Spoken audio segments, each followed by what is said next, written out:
Please settle down.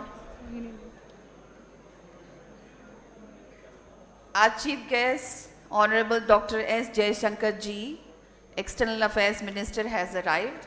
He has just visited the Shahid Bhagat Singh chamber and he is now approaching this hall. May I request all to rise to welcome our chief guest.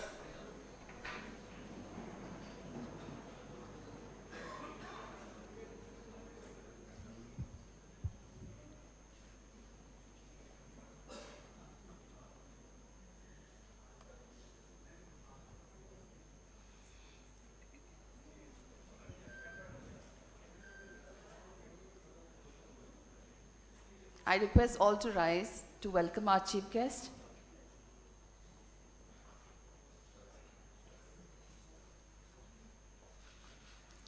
I request all the dignitaries to take their seats on the dais. We have with us Honorable Dr. Subramaniam Jaishankar ji, External Affairs Minister, Professor Yogesh Singh ji, Honorable Vice Chancellor, University of Delhi, Professor Balram Pani ji, Dean of Colleges, Professor Shri Prakash Singh ji, Director South Campus, Professor Pamit Dua ji, Director Delhi School of Economics and Senior Professor of Economics, Dr. Vikas Gupta ji, Registrar, on the dais. May I request everyone to rise for the National Anthem.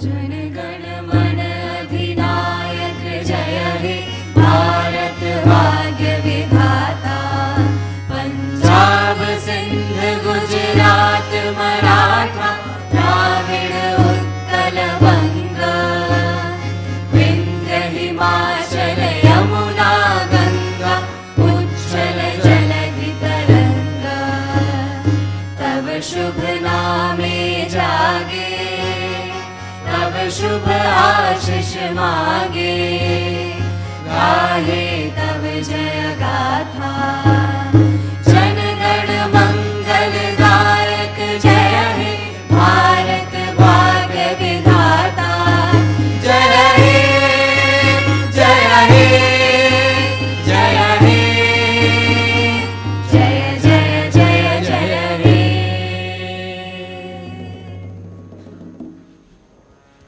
Lighting of lamp symbolizes the journey from ignorance to knowledge.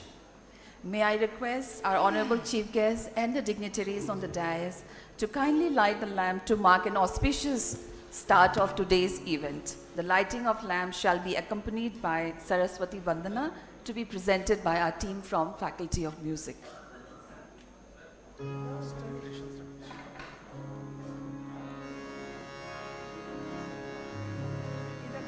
शुभं करोति कल्याणं आरोग्यं धनसम्पदा शत्रुबुद्धिविनाशाय दीपं ज्योतिर्नमोऽस्तुते दीपं ज्योतिर्नमोऽस्तुते दीपं ज्योतिर्नमोऽस्तुते.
indeed an honor and privilege to extend a warm welcome on behalf of the University of Delhi and on my own behalf to Honorable Dr. Subramaniam Jaishankarji, External Affairs Minister, Government of India, who has graciously accepted our invitation. Our Honorable Vice Chancellor, Professor Yogesh Singh Ji, shall chair and preside this particular event. Dean of Colleges, Professor Balaram Pani Ji, Director South Campus, Professor Shri Prakash Singh Ji, Professor Pamit Dua Ji, Director Delhi School of Economics, Dr. Vikas Gupta Ji, Registrar, University of Delhi, Proctor, DSW, Executive and Council and Academic Council members, Dean of Faculties. We have with us also Professor Shanti Sri, Honorable Vice Chancellor, JNU. We have Professor Mamta Rani, Senior Advisor, AICTE. Then we heads of departments, Dean of Faculties, Administrative Deans, Senior Administrative Officer, faculty members, other administrative staff, scholars, and dear students. We have assembled here to have a very engaging, insightful, and invigorating discussion on the book Modi Act 20, Dreams Meet Delivery.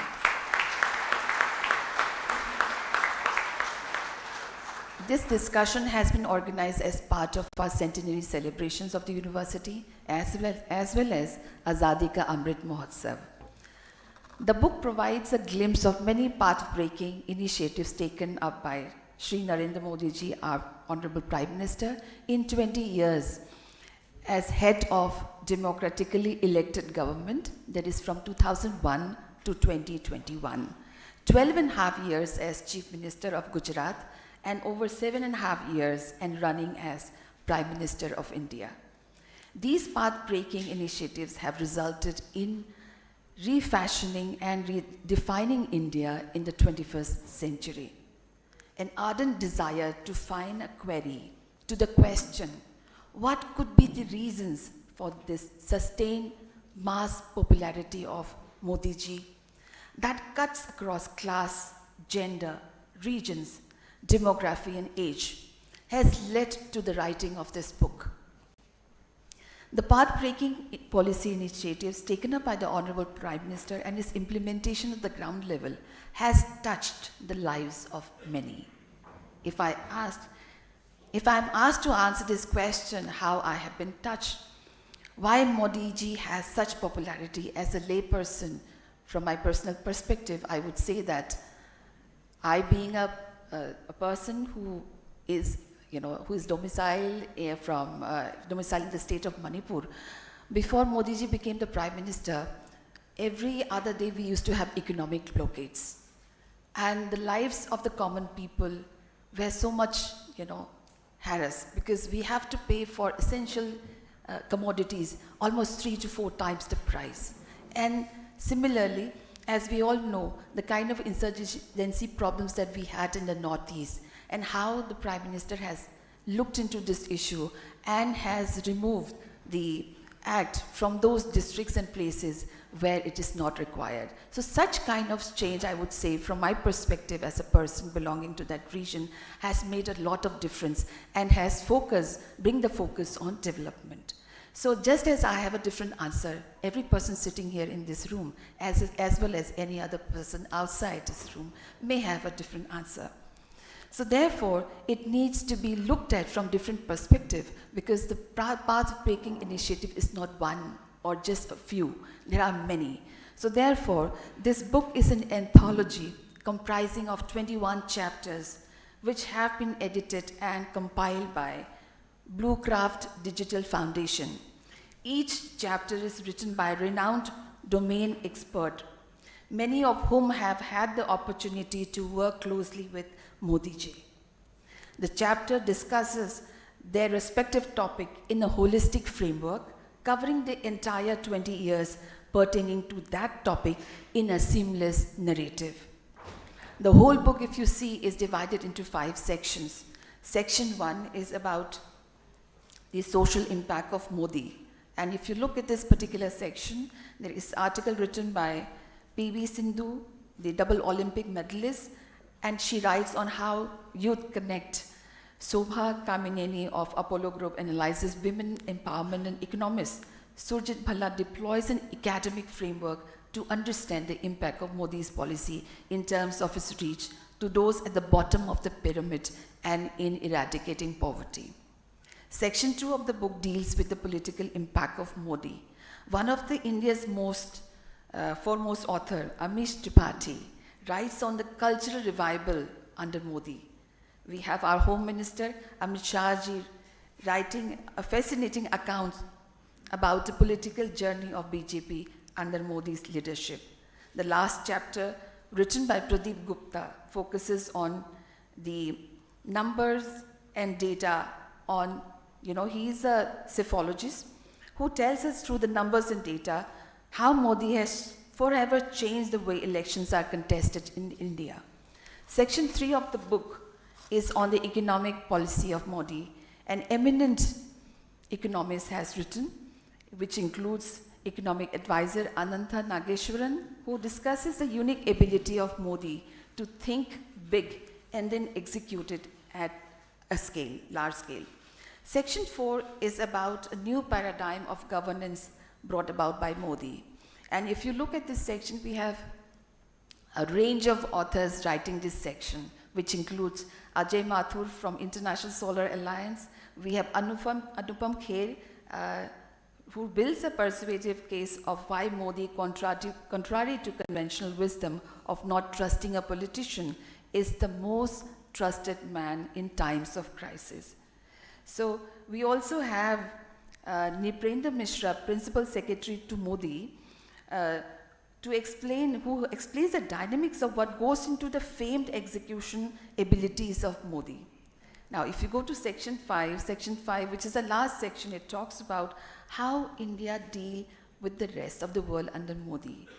And I'm glad to share with you that in the last section, Dr. S. Jaishankar, Honorable Jaishankar ji, has written an article which lays out the foreign policy of Modi as it planned out since 2014 and the future vision about India's place in the community of nations. We are indeed very grateful to Sir for sparing his valuable time and gracing this occasion and sharing. He will be sharing his insights about Modi at 20. So very warm welcome to you, sir. Dr. Subramaniam Jaishankar is India's External Affairs Minister since 30th May 2019. He is a member of the upper house of India's Parliament from the state of Gujarat. He was Foreign Secretary from 2015 to 18, Ambassador to United States from 2013 to 15, China 2009 to 2013, Czech Republic 2004 to 2009. He was High Commissioner to Singapore from 2007 to 2009. He has also served in other diplomatic assignments in embassies in Moscow, Colombo, Budapest, and Tokyo, as well as in the Ministry of External Affairs and the President's Secretariat. He was also President Global Corporate Affairs at Tata Sons Private Limited from May 2018. We feel proud to say that Dr. S. Jaishankar is an alumnus of our university.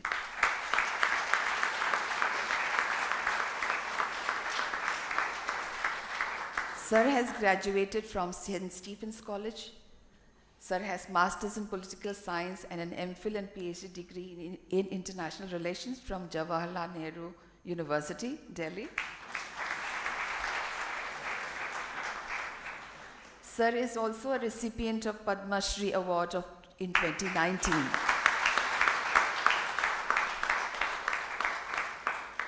And Sir has written a widely acclaimed best-selling book titled The India Way, Strategies for an Uncertain World, which was published in 2020.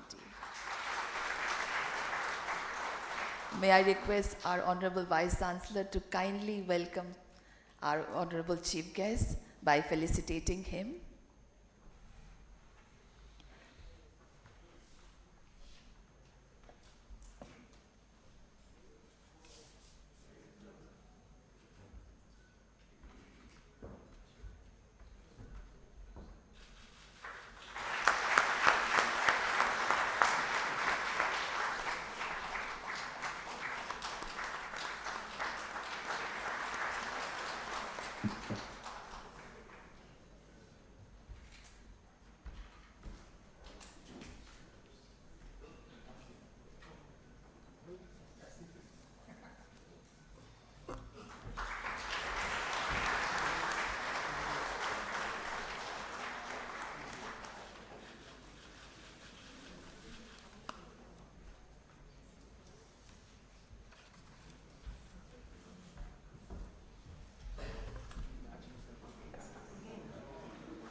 Thank you, sir.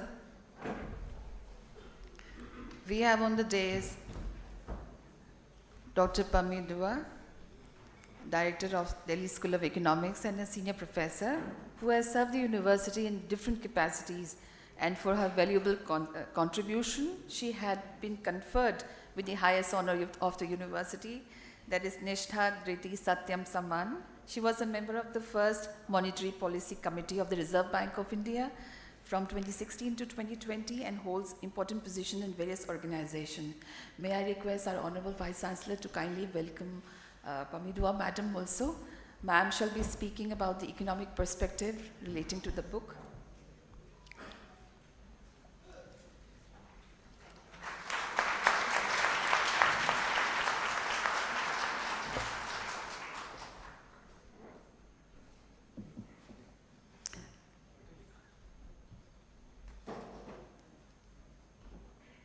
I request our Vice Chancellor, sir, to kindly address the gathering. Achha, sorry. Yes, sir. May I request Pamidua Madam to kindly address the gathering and give her economic perspective of the book.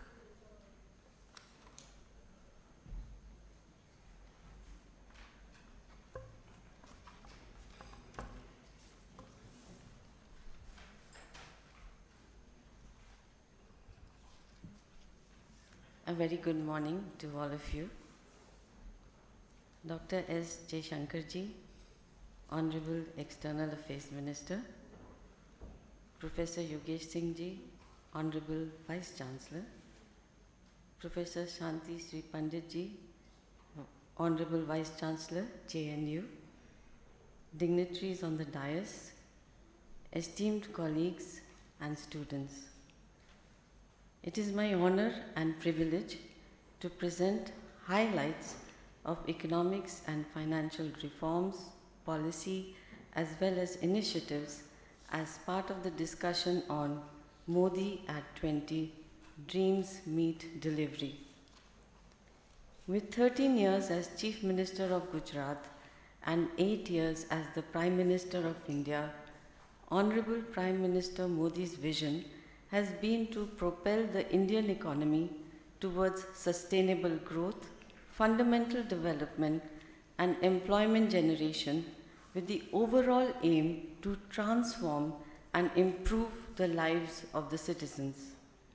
Under his leadership, the focus has been on implementing new initiatives and reforms to strengthen the economy, including facilitating financial inclusion, deployment of technology, driving a digital revolution, fostering innovation and entrepreneurship, promoting an environment conducive to business and investment spending, boosting agriculture, manufacturing, and capital flows, investing in infrastructure development, simplifying the taxation infrastructure through GST, enactment of the Insolvency and Bankruptcy Code, adopting the inflation targeting framework for monetary policy, reforming labor laws, providing basic facilities and uplifting the marginalized sections of society, including empowering women. Towards this end, novel economic strategies and policies have been pursued with a public-centric governance model to build the pillars of Atmanirbhar Bharat, that is, a self-reliant India, as well as bolstering India's position in the global arena. Further, sincere and progressive initiatives have been taken to achieve the United Nations Sustainable Development Goals, protection of the environment, and climate change. I begin with the Gujarat model. Prime Minister Modi's remarkable journey as the Chief Minister of Gujarat from 2001 to 2014 marks implementation of various economic initiatives and reforms. Under his statesmanship, Gujarat climbed up the per capita net state domestic product ranking in the country from number 6 to number 3. Initiatives to boost agricultural productivity and develop rural infrastructure paved the way for investments in agro-exports, agro-processing, and organized food retail in the state. Vibrant Gujarat investor summits were organized to provide a platform for business networking, knowledge sharing, and developing strategic partnerships among investors, resulting in new investments. Infrastructural development of roads, ports, and the provision of uninterrupted electricity created a favorable environment for entrepreneurs in Gujarat, and over time, Gujarat emerged as a manufacturing hub. Implementation of state-of-the-art technology along with digitization in the state was the basis of efficient e-governance and leakage-proof provision of welfare schemes and benefits. Furthermore, Gujarat was the first state in the country and Asia and fourth in the world to have an independent department for climate change. In continuation of the dynamic transformation in Gujarat, when Prime Minister Modi assumed the office of Prime Minister in 2014, he enforced continuous and productive economic and financial reforms with a flexible, practical, and people-centric approach at the national scale. While the implementation of some of these reforms have had their fair share of teething problems, such as GST, these have ushered an era of greater transparency, efficiency, and accountability. I present a bird's eye view of the major economic and financial reforms. India is envisaged to become a $5 trillion economy by 2026-27 and possibly $10 trillion by 2033-34. Nominal GDP during 2021-22 was estimated as $3.17 trillion, and on this basis, India ranks 6th in the world. To sustain this growth, infrastructure development is critical since it is a key enabler and driver of growth. Towards this, infrastructure spending of about $1.4 trillion, that is about rupees 100 lakh crore, has been committed by the government over the years 2020-21 to 2024-25. Under the Union Budget of 2022-23, rupees 2 lakh crore, that is $26 billion, has been allocated to the Ministry of Road Transport and Highways in 1 year alone. Furthermore, the National Infrastructure Pipeline is expected to provide world-class infrastructure, create jobs, improve ease of living, and provide equitable access to infrastructure. Economic growth has also benefited from Digital India, a campaign launched in 2015 with a vision to transform India into a digitally empowered society and knowledge economy with the motto, Power to Empower. Several digitization initiatives have been implemented, such as Jan Dhan Aadhaar Mobile Trinity, that facilitates easy transfer of benefits to the poor without leakages.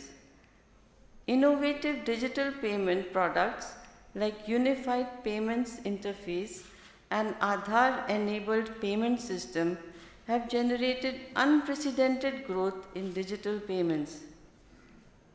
Digitization has also facilitated financial inclusion with the launch of Pradhan Mantri Jan Dhan Yojana in 2014.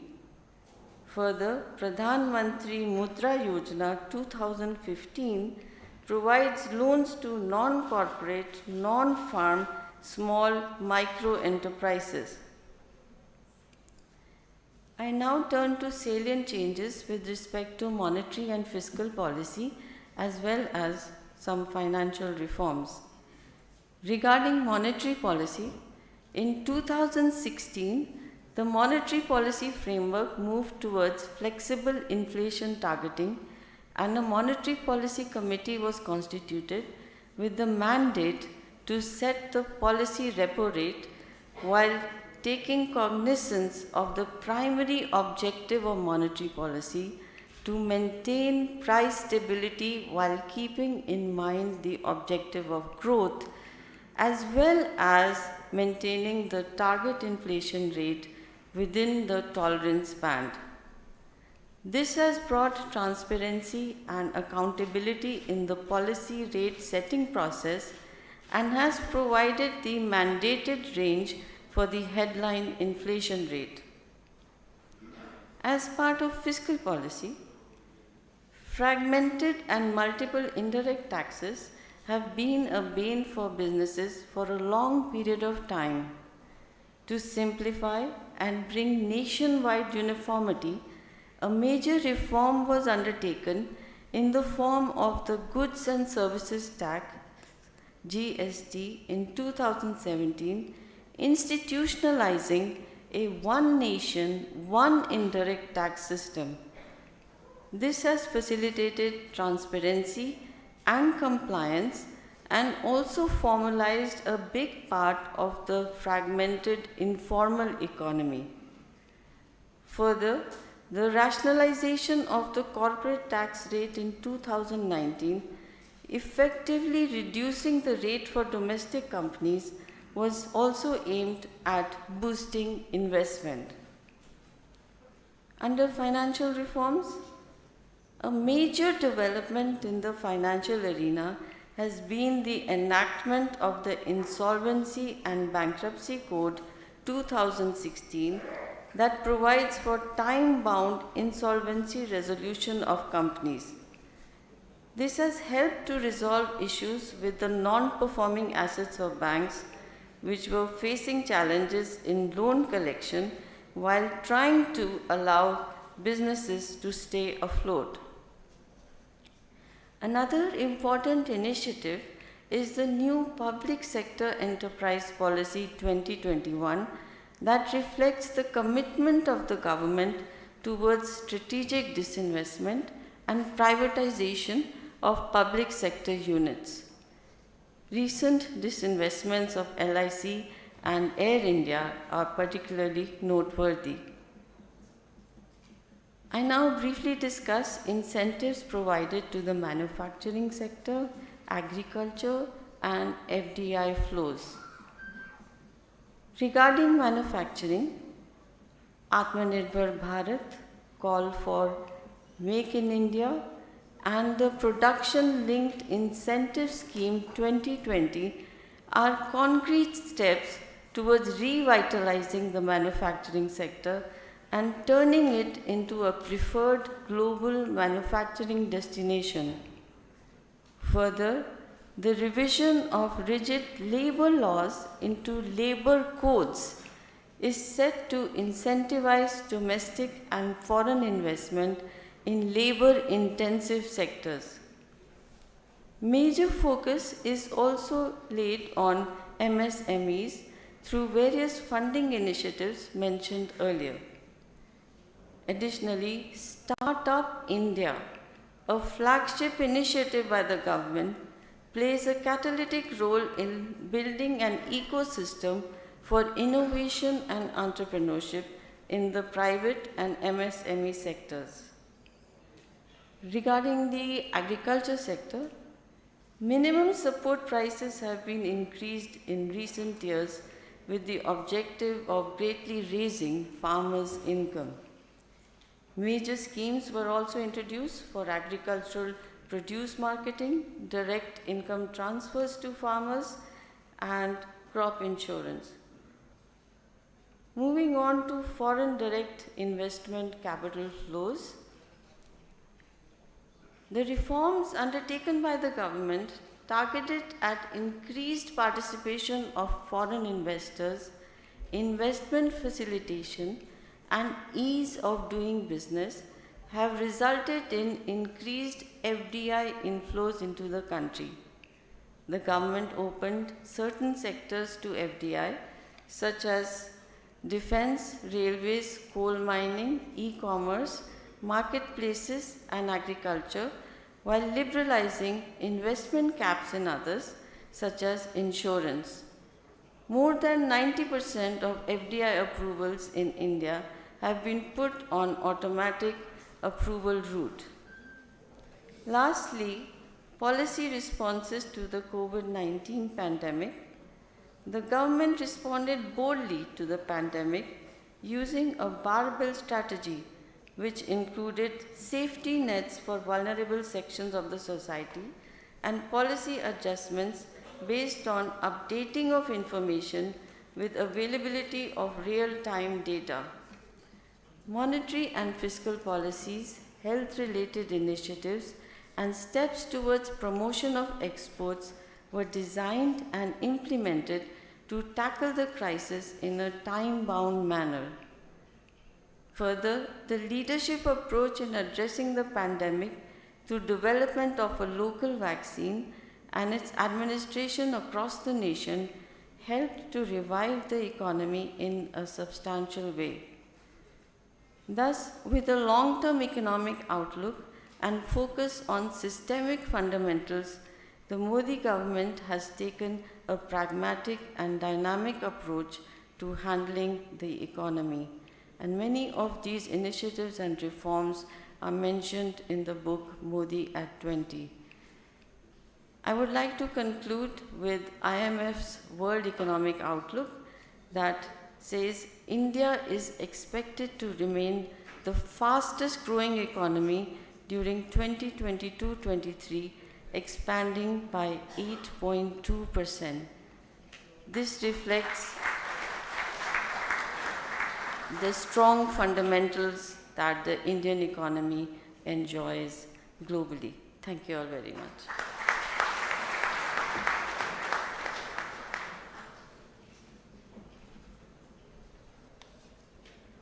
Thank you, Professor Dua, for very informative insight into the economic initiatives taken up by Honorable Prime Minister and the present government.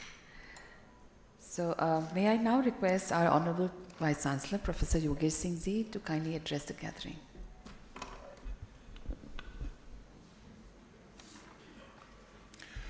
Good morning, namaste. Very good morning. Dr. Jaishankar, Honorable External Affairs Minister of Government of India, Professor Balram Pani, Dean of Colleges, Professor Shri Prakash, Director, South Campus, Professor Pami Dua, Director, Delhi School of Economics, Professor Ratna Bali, Dean Academic Affairs, Dr. Vikas Gupta, Registrar of the University, Professor Shanti Shri, Vice Chancellor of Jawaharlal Nehru University, Professor Payal Mago, Director, School of Open Learning, University Proctor, other deans, head of the departments, principals of various institutions of University of Delhi, members of University Court, Executive Council, Academic Council, Finance Committee, Finance Officer of University of Delhi, officers and officials of University of Delhi, respected teachers, students, invited guests, and my dear friends, good morning to all of you. This book is on our Honorable Prime Minister.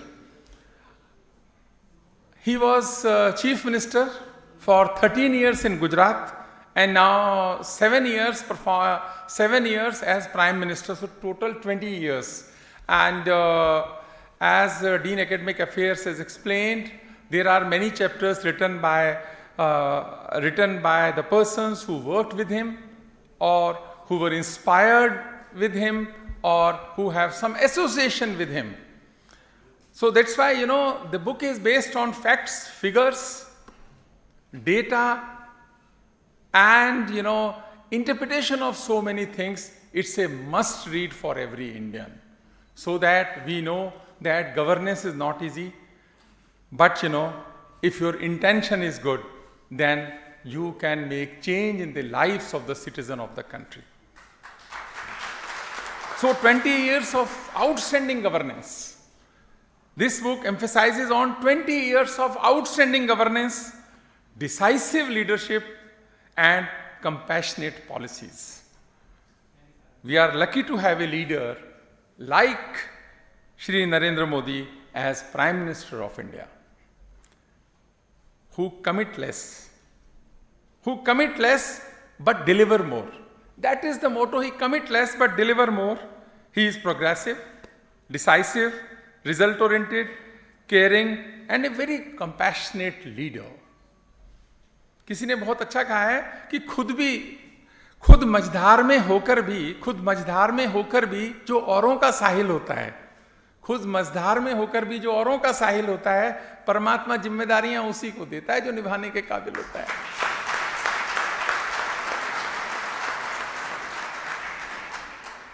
I was also fortunate that I have some association because I was the Vice Chancellor of MS University of Baroda,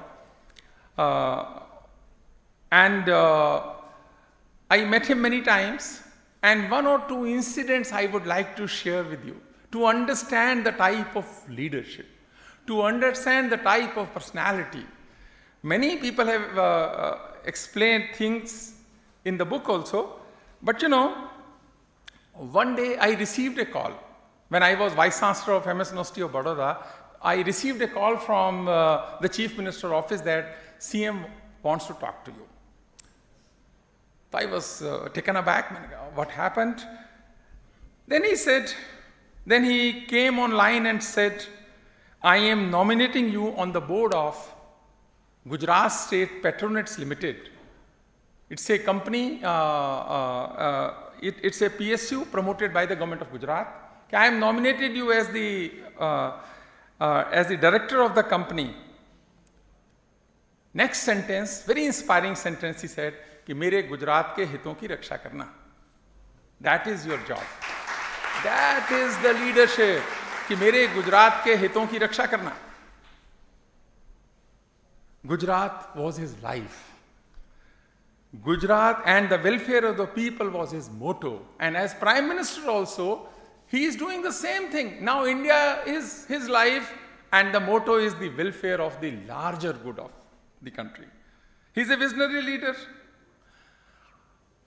Again, one day he called me and said, MS University is a very prestigious university. You should start an institute in the university, Institute for the Study of International Affairs and International Relations. And then there should be scientists who should work on primary data and advise Government of India, and that institute should advise Government of India on international matters. He still believes that research-based decisions are better than common sense-based decisions. He said, if I ask you, please name three countries who are friends of India. With common sense, every Indian can say anything, 3 countries. But if it is based on scientific research and primary data, result will be better and decisions will be more effective and impactful. That is the vision of a leader, and in MS University Baroda, we could establish that institution, and now that institution is working as Atal Bihari Vajpayee Institution of International Affairs and Studies. He is full of passion and energy, no doubt. We all see on television he is full of passion and energy.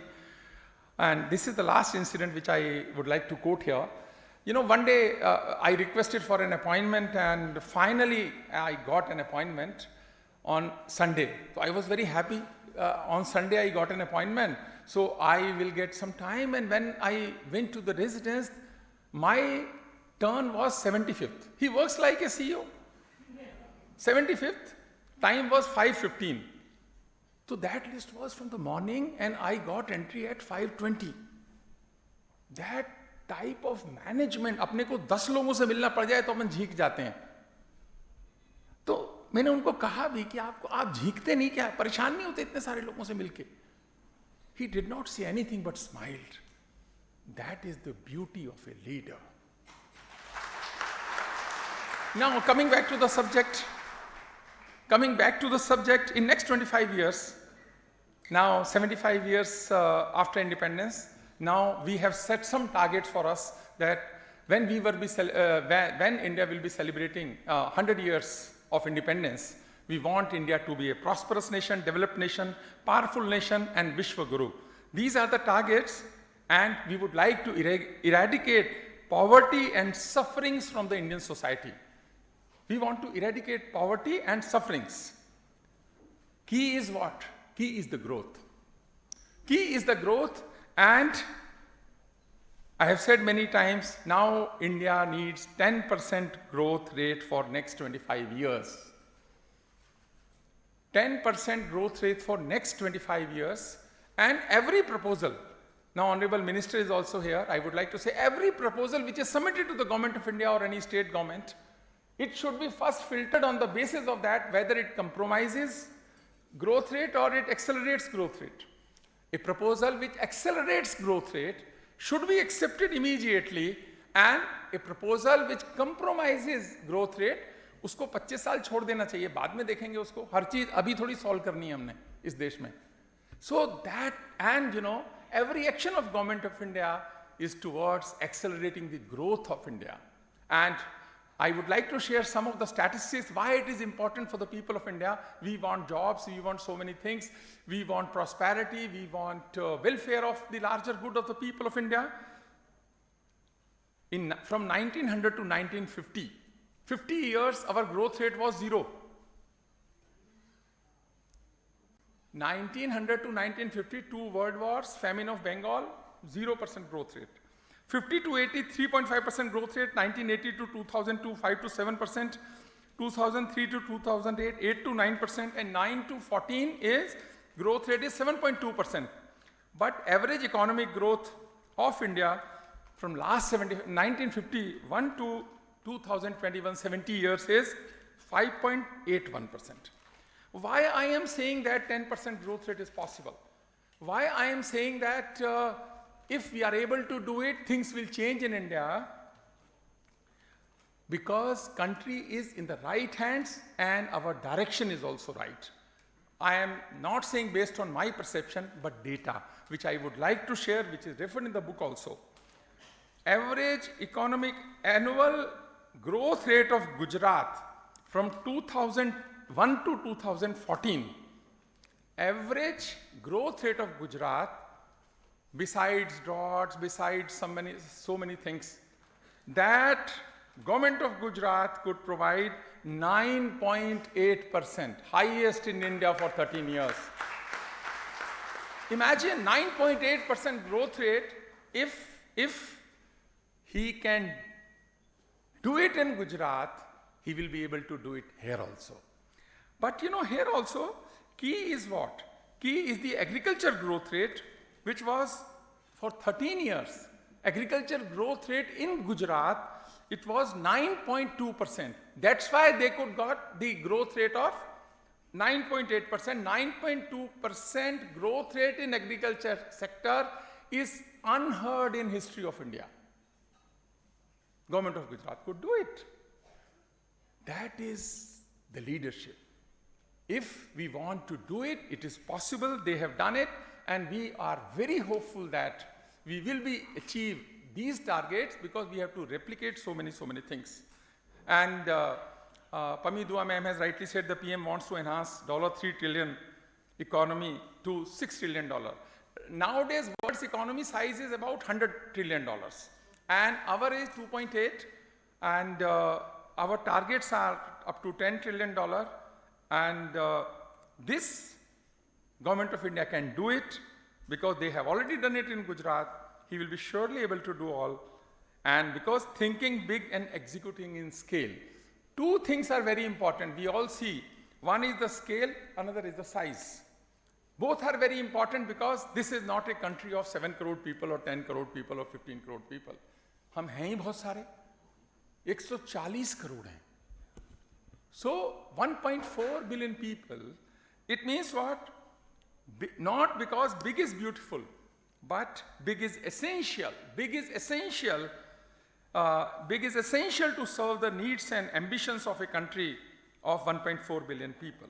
And then remember, 9.6% growth rate. Many things, UPI, so many things I've discussed. I don't want to focus on that, but focusing on agriculture, because key and the growth will come from the agriculture and manufacturing.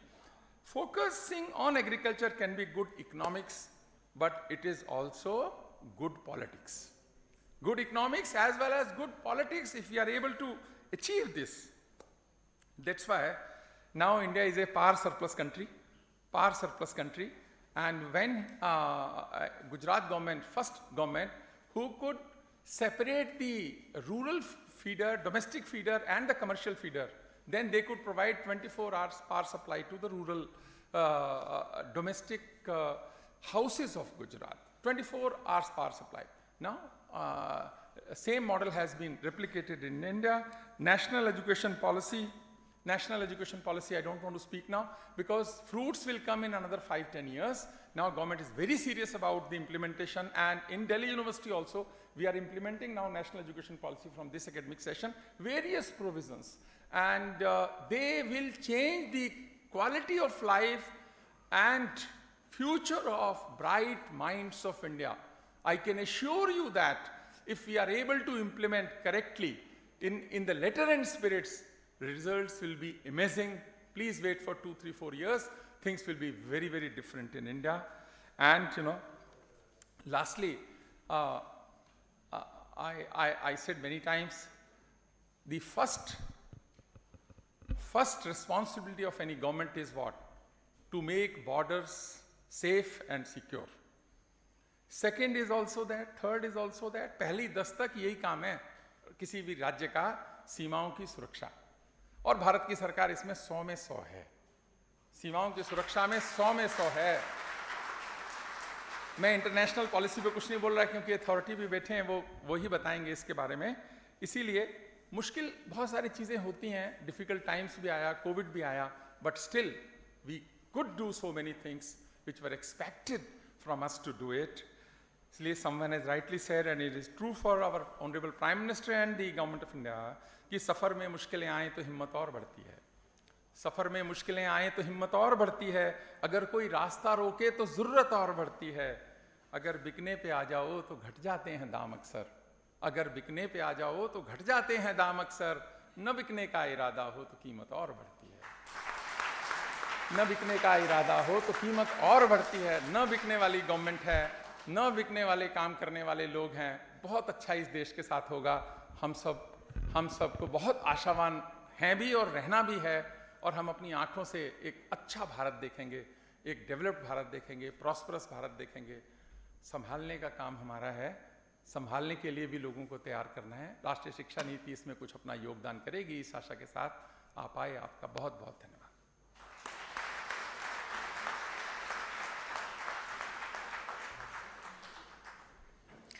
Thank you, sir, for an inspiring address and sharing your personal experiences with Modi ji. The whole crowd is waiting for the address of our Honorable External Affairs Minister. May I now request Sir to kindly address the gathering. Thank you.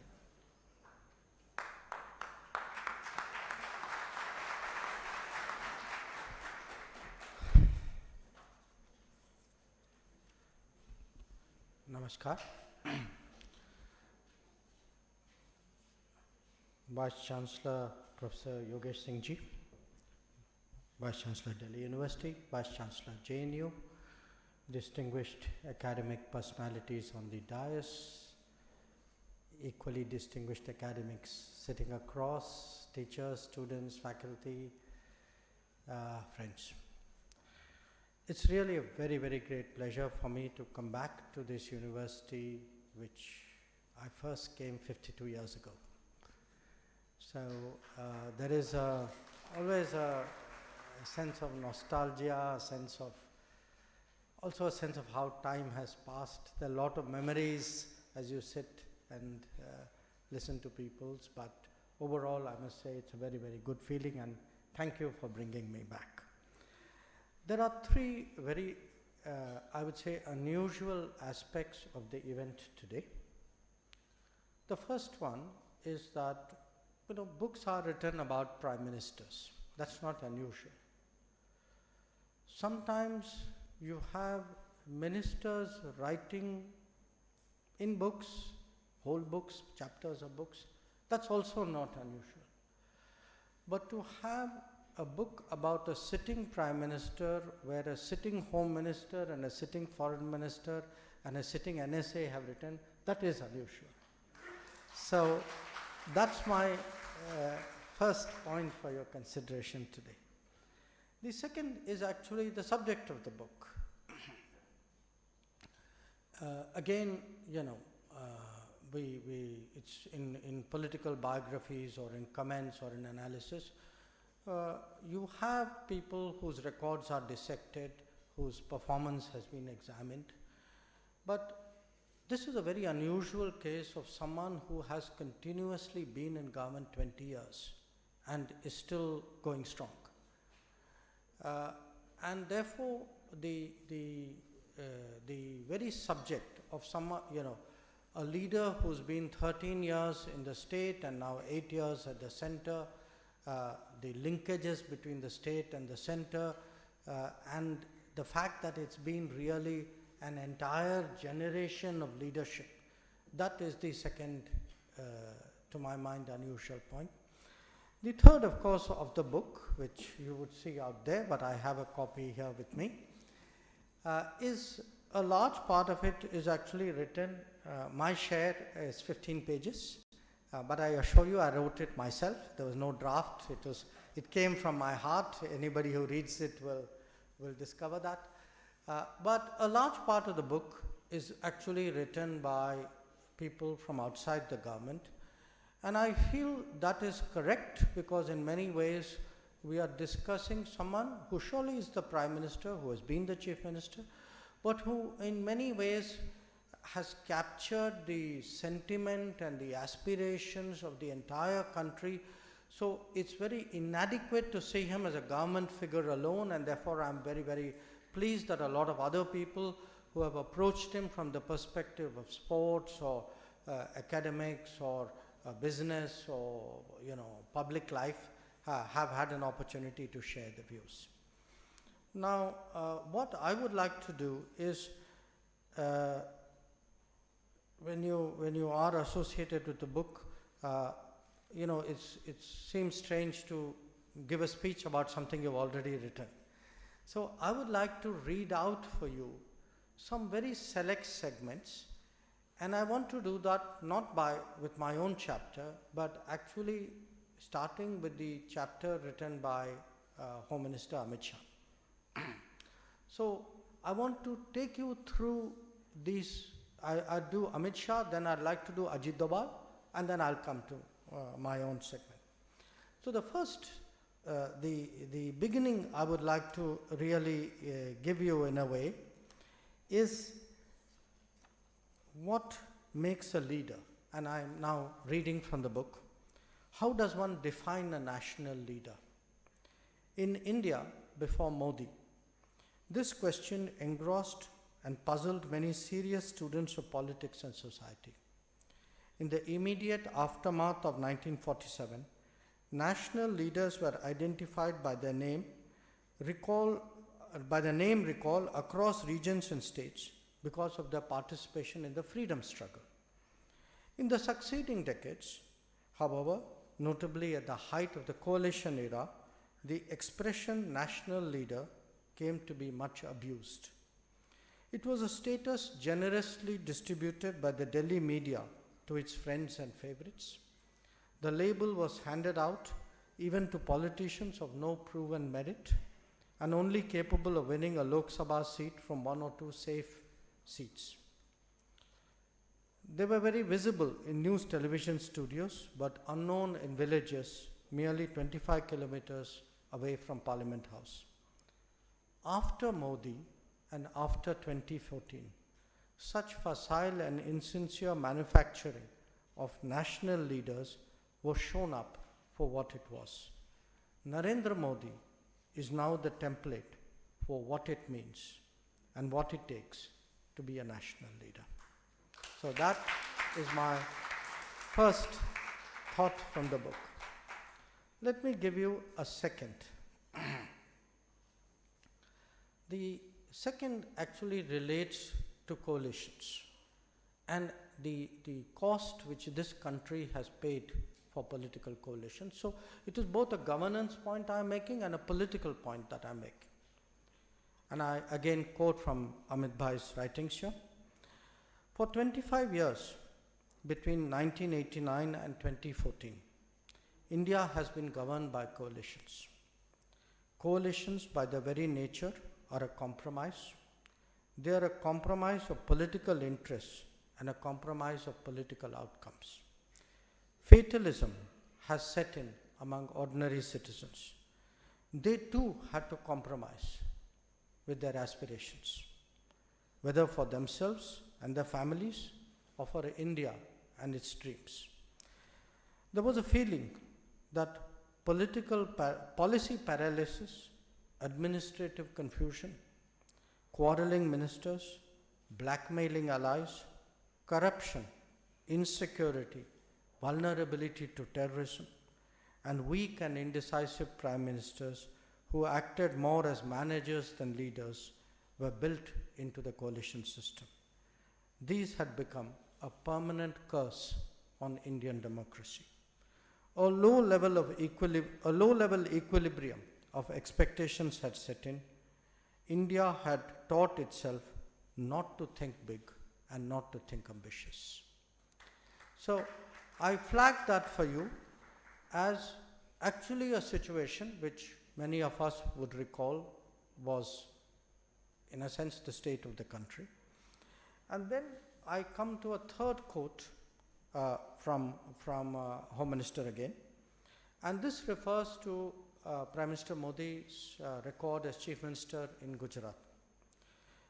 Amit Bhai writes that many of his programs in Gujarat, the bringing up of Narmada's waters from South Gujarat to Saurashtra, for instance, were conceptualized with a long view. Their gestation period ran into more than one electoral cycle because Modi worked for not just the next election, but the Gujarat of the next decade and the next generation. Expectedly, the BJP too became the political vehicle of Gujarat's development and aspirations for the next decade and the next generation. So the 3 points which I have made to you really is of leadership, it is of the long view, it is of the benefits of overcoming a coalition kind rule of the country. And the results of that I sum up in my fourth quote from this chapter. Modi pe bharosa is an abiding principle, whether during an economic churning, a natural disaster, a pandemic, a terrorist attack, or a threat at the border. For hundreds of millions of Indians, Narendra Modi is the family patriarch, the sagacious uncle, the dependable older brother. He is the national statesman, and in him are invested India's hopes and aspirations, and its people's incredible expectations. If any Indian is in trouble anywhere in the world, there is a calming sense that Narendra Modi will stand by me, that his absolute attention is only a tweet away. There is a confidence that Modi will do his utmost, and he will stretch every sinew, squeeze every minute, and give it his all. He is much more than the Prime Minister. In the popular imagination, he is India's sentinel. So these are actually thoughts which someone who's been so close to the Prime Minister has expressed in this book. And I'll then switch gears and give you a second set of insights. And this is actually from the National Security Advisor, who's again been working very, very closely. And this is, I selected two passages which are different from what the Home Minister has spoken about. These are much more about how the government works, what does it do, a sense of the governance, a feel for it, if you would.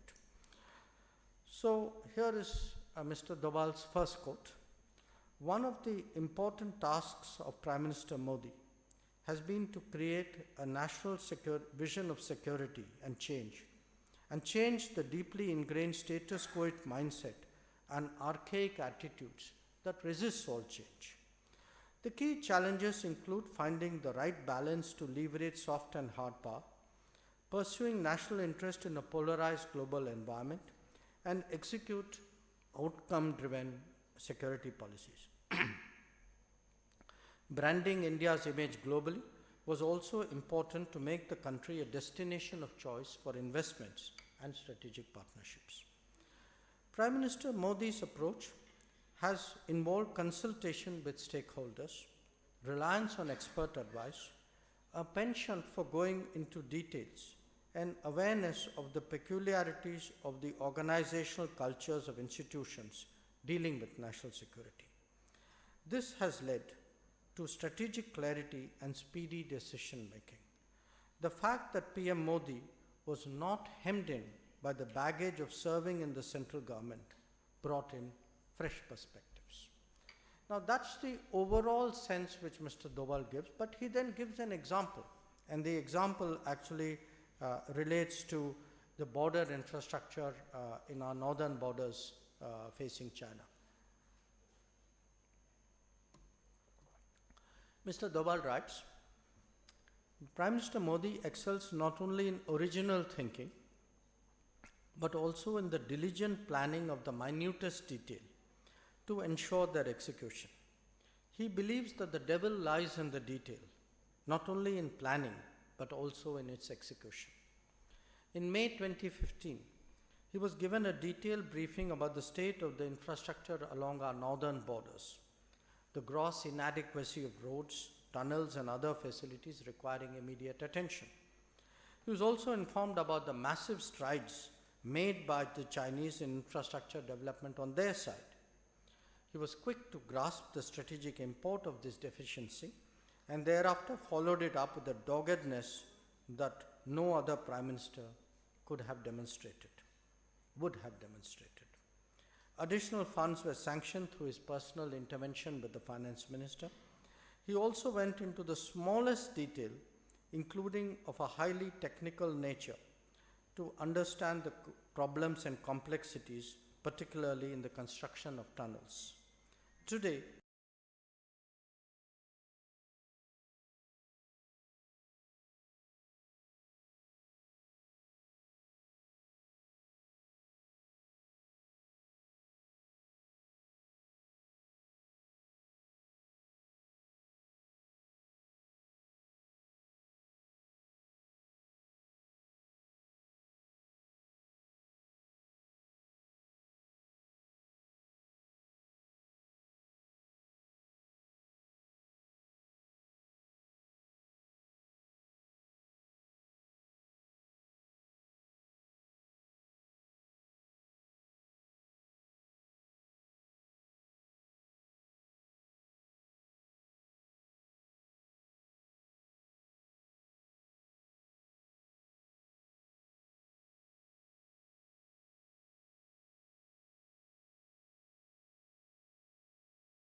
in international relations.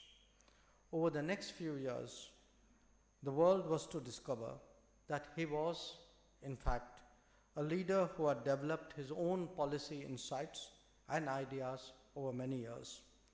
Not just that, he also had his unique way of messaging, implementation, and follow-up.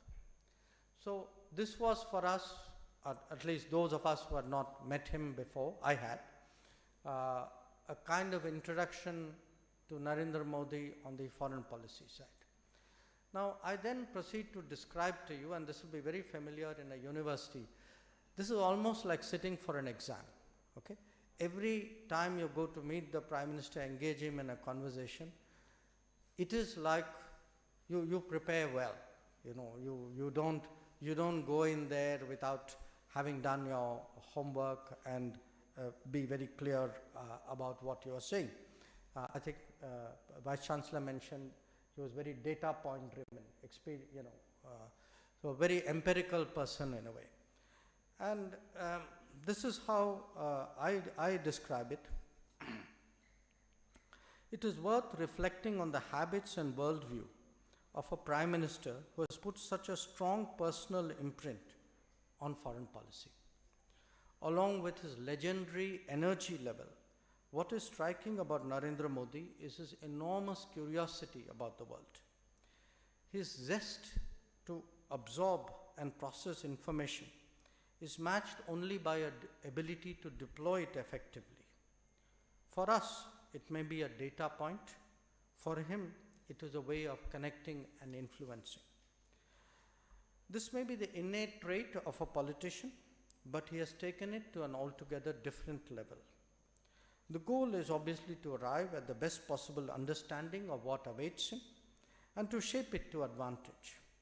It could be the intricacies of American politics before meeting President Obama, Chinese history as he was going into Xi'an, or perhaps the post-Soviet era to get a good feel of President Putin. He would not only soak in what was being explained, but constantly push to do better. The interest may pertain to happenings, subjects, and domains. It could easily be about people and their interplay.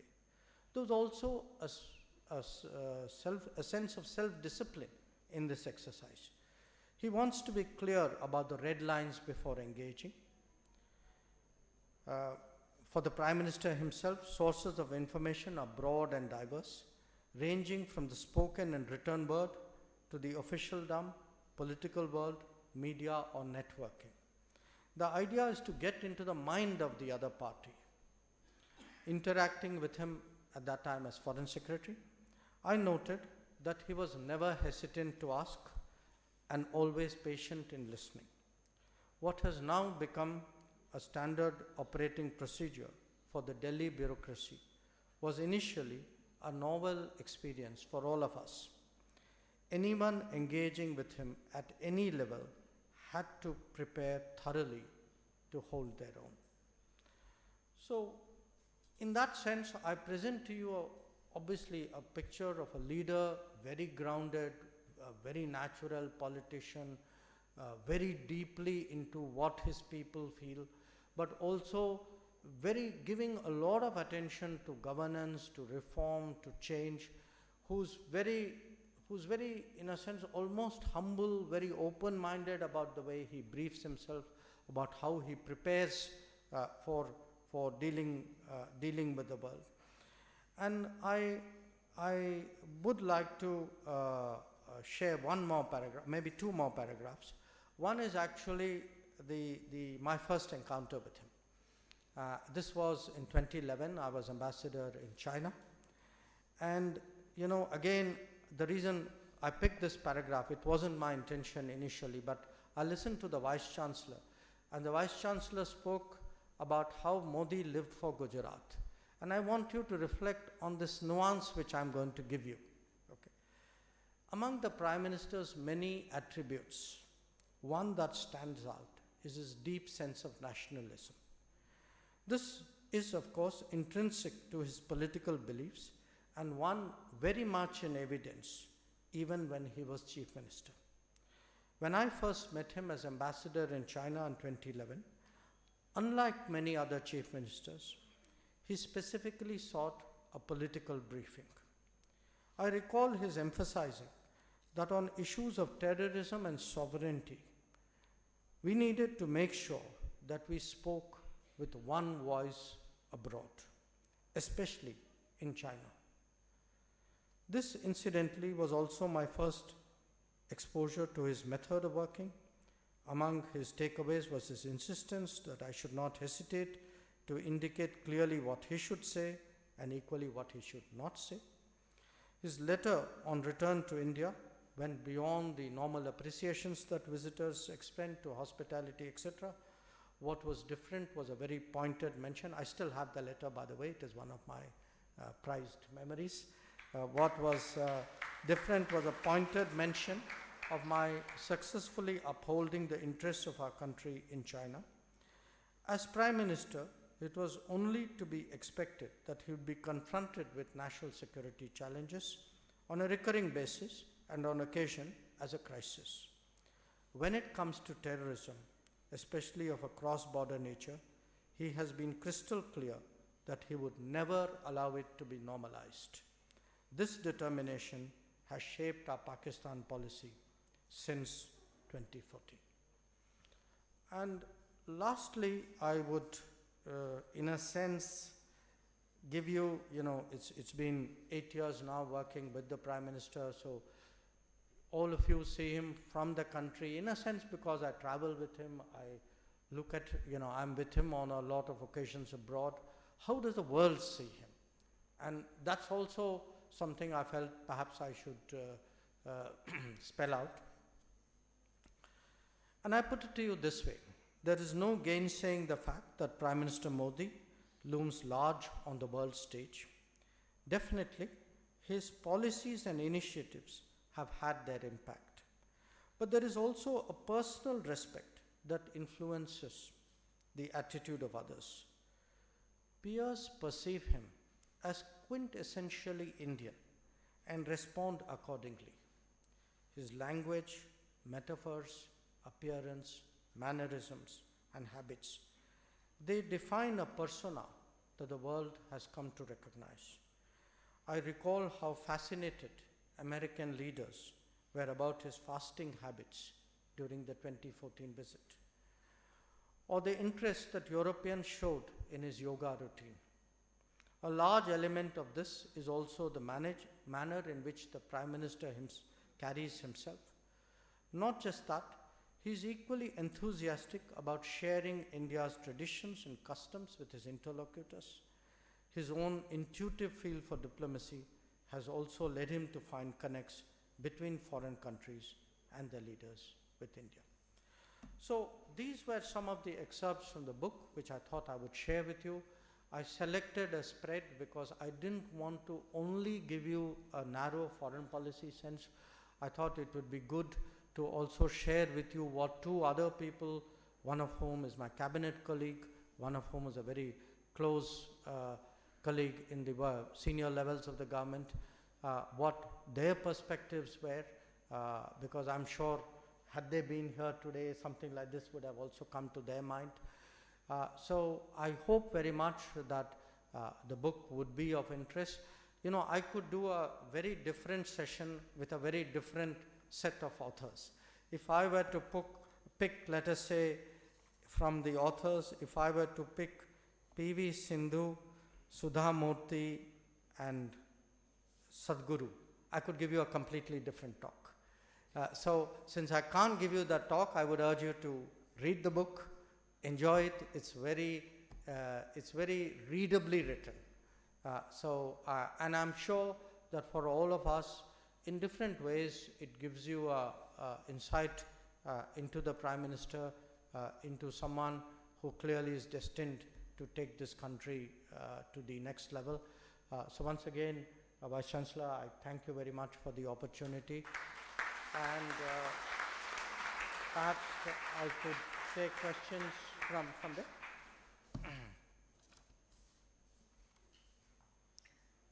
Thank you, sir, for sharing the significance of the book in terms of the writers range of writers that you have just mentioned. We also thank you for sharing the glimpses of the views of Sri Amit Shahaji and Sri Ajit Kumar Doval through their writings. And since, sir, you have worked with different leaders prior to 2014 as well as thereafter, you could share with us the difference in your experience and the difference in the policy initiatives taken up by Modi ji.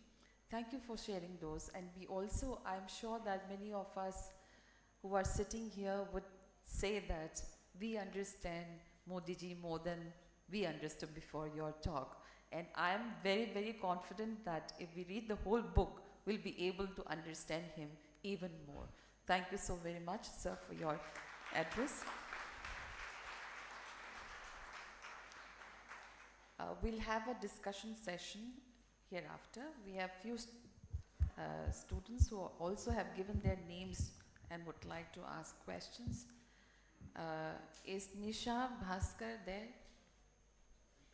Nisha Bhaskar is a law student pursuing second year of law, and she would like to ask a question to sir.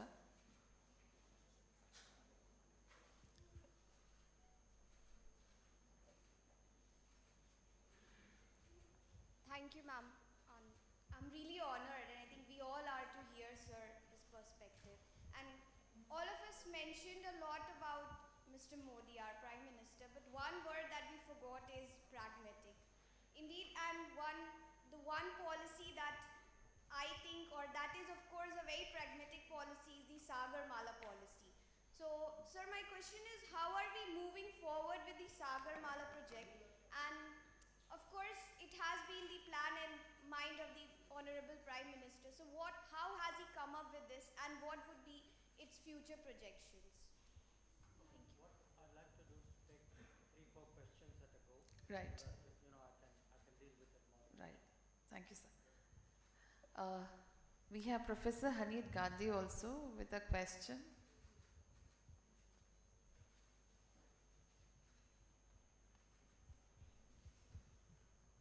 Professor Hanid Gandhi is Dean Admissions of the university, and she is a professor in Department of Education. Yes, Thank madam. you. Thank you, ma'am. Thank you so much, sir, for such an enlightening session. We have read your earlier book as well, but my question to you is little on the pandemic, COVID pandemic that we've seen. So we all know that the pandemic response to our nation among the COVID-19 outbreak was phenomenally successful among, in a population of 140 crore people. When the entire West was struggling with their own strategy, with our Prime Minister, we could take this outbreak in a very universalizing vaccination program. So my question to you is, what were the thought processes and the strategies which were made during this time which made it possible to handle such a big outbreak? Thank you, sir. We have Miss Amina Shirazi Nezad. She is a PhD scholar in Department of Buddhist Studies, and she has come from Iran. Hello, namaskar. Thank you very much for this opportunity, and I had a chance from the respected Dean of Academic Affairs to glance through a book quickly. And one of the significant points that I found in the one section of this book is that Modi's policy on empowering women, and that they has paid special attention to fundamental right of any woman, means right of dignity and free of fear of violence, specifically for Indian Muslim women, by criminalizing triple talaq and scrapping discriminatory provision against Muslim women in India. My question is that what does the other plans of the Honorable Modi's government to support Indian minority women, especially Muslim women? Thank you very much. Right, one more. Mr. Tushar. Yes. Good afternoon, sir. My question is regarding the illegal arrest of the fishermen in international waters or non-territorial waters. At India at 75, what steps are we taking to educate them and in tackling these issues which are continuously from last number of years going on in international domain? Thank you, sir. Thank you. First of all, thank you very much for the questions. Thank you for actually showing the interest which you have. Let me, I didn't use the word pragmatic. There were a lot of words I didn't use because if I started describing Prime Minister, I wouldn't run short of words, I assure you. More than pragmatic, I would actually say he's a very grounded person. He's a very grounded person in the sense when he has a thought, when there is a policy, when there's a discussion, when there's an idea, his instincts are actually to see how does that get finally some kind of concrete shape. And one part of this book, by the way, is actually this interplay between the Gujarat period and the Delhi period. The Chief Minister Modi and the Prime Minister Modi. How do they keep sort of, in a sense, how have they influenced each other? And Sagarmala is a very good example because if you look at the changes which this country needs very badly, one of the very obvious changes is on the port side. But he's always had this view, it's not enough to build ports, we need port-led development, there's got to be the back-end infrastructure, there has to be a kind of a seamless movement from the production centers to the ports. And again, it is very natural in politics and governance to inherit something, use that as a base, and then the default position is to actually look for an incremental improvement. What has been different, I think, with the Prime Minister, with Prime Minister Modi, has been actually a willingness, very clear about, what is the baseline, and sometimes the baseline is better, sometimes it's not so good, but a willingness to really think big, do big, really look at ideas which are transformational in many ways. And definitely if you look today, I think which you heard from Professor here, how to radically improve infrastructure, how to make us a serious manufacturing power, even how to make us a seriously exporting economy in terms of agriculture. Now all of this will require a transformation, and obviously Sagarmala is something which is very central to that. On the pandemic issue, it's interesting you asked me that question because very soon after, I'm talking of January, maybe mid-January, maybe early January of 2020, the moment reports started coming, what was happening in Wuhan, that this was likely to spread, the Prime Minister actually constituted a committee of ministers. I happened to be one of them. It was led by the Health Minister. I was there because there was a foreign angle to it. The Minister dealing with pharmaceuticals, Mansukh Mandviya was there. From the Home Ministry, and then Civil Aviation, Hardeep Puri was there. And as a group of ministers, we actually were meeting, the officials were doing a kind of a daily review, the ministers were doing a daily review, feeding into it, giving recommendations, analyzing, correcting, improving, it was sort of work as you made it up because it was a completely uncharted domain which we really had gone into. So a lot of the decisions which were made during that 2020-21 period, I think were a product of a very, there was a lot of thinking and strategizing and preparing within the system. There was a specialized medical side to it, a public health side to it. There was when we got into vaccine, for example, there was a pharmaceutical the production side to it. There was always the international side to it, including, because so many people, so many Indians were stuck abroad. But the point to me is not, I think there are two ways of doing this comparison. One is, how did we fare compared to other people? It's a fair question. It's not an easy answer. But sometimes we should also ask the question, how did we fare vis-a-vis ourselves in a way? Because I still remember the time when Covaxin first came.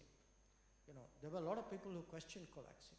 It took the Prime Minister himself had that shot in public, as so did I on that day, because we wanted to put at rest this skepticism. And it was sad in a way that something even like a vaccine had actually got politicized in that atmosphere. But put Covaxin aside, people should appreciate there are still countries in the world where vaccines haven't reached. There are countries in the world where vaccines are there and they haven't been able to get it into the arm. So the fact that we were not, somewhere far back in the queue, waiting for our turn for vaccines to come from somewhere, the fact that we could make vaccines and that we could have a platform that each one of you at some point got on your phone a message saying, okay, this is your vaccination day, and that's your second shot day. Now, we take it as normal, okay? Today we have internalized it. Next time anything happens, all of us going to be looking at our phone messages. I want to tell you, when I go around the world and tell countries, even in Europe, that this is how it worked in India, I'm not sure they believe me. That they have not been able to actually, in fact, one of my early trips to the US, my youngest son was studying in a university. He actually showed me his, we went to New York somewhere. I had my vaccination certificate on a phone, okay, with the QR code.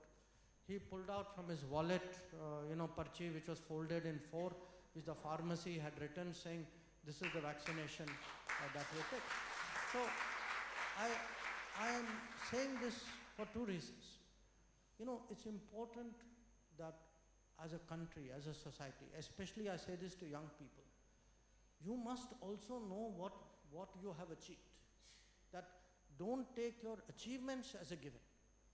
That these are achievements where a lot of people's work has gone into it, a lot of effort has gone into it. In many ways, we are faring, I would say, very well against societies with much greater resources. So there is a lot, even in the, I'm not minimizing the problems we had, the difficulties we had. There's nobody in the room who would not have a really tough story to say themselves or for their near and dear. I accept all that. But the fact that we were able to come through a once in a century, and once in a century is not a metaphor, it's a literal phrase. A once in a century event, the fact that we have managed to come out of it, that in many ways that we have built capabilities and we've done it in a way in which it will serve us ahead, I think that is something which we should recognize. On the empowering women, no, absolutely. In fact, I would have quoted to you another chapter. There's a very interesting 2 paragraphs here. I think it's probably Amit Shah's chapter, where he's actually spoken about the response of women to Prime Minister Modi. The fact that today, you mentioned triple talaq, but look at Ujjwala, look at even Jan Dhan Yojana. When you looked at bank, the bank accounts which were opened were disproportionately of women. The money, the 400 million bank accounts to which money have gone for the last 28 months, so that under Pradhan Mantri Garib Kalyan Yojana, are disproportionately women. If you look at education, you see the improved education rates. The whole focus on Beti Padhao, Beti Bachao. The fact that the Prime Minister actually from Red Fort has spoken about how people treat their sons and daughters differently. I would say to my mind, there's been a big gender awareness in this country, and it's, by the way, beginning to show up in our demographics as well. You know, that is also, to my mind, a huge achievement. So I would actually count among the, you know, I'm a foreign minister, so naturally I tend to speak more about foreign policy. But the social changes in this period, you know, not as a minister, but as a, you know, as an individual, as a parent, as a grandparent, I mean, I think it is something which is quite remarkable. The last question on the fishermen. You know, look, this is a problem. It is a problem because there are different aspects to it. We get fishermen who are arrested sometimes in Sri Lanka. We have fishermen who are also detained sometimes in Pakistan. I even have some cases in Indonesia. So as a generic level, we need to actually assist the fishing community. I think they have not been given the kind of support historically which they should have. Today there is actually a big move to equip them, you know, with long liners for better fishing capabilities, equip them better in terms of GPS systems, and also perhaps in their fishing practices. Obviously, we work with our neighbors to minimize it, and we would, you know, very much hope that over a period of time this comes down.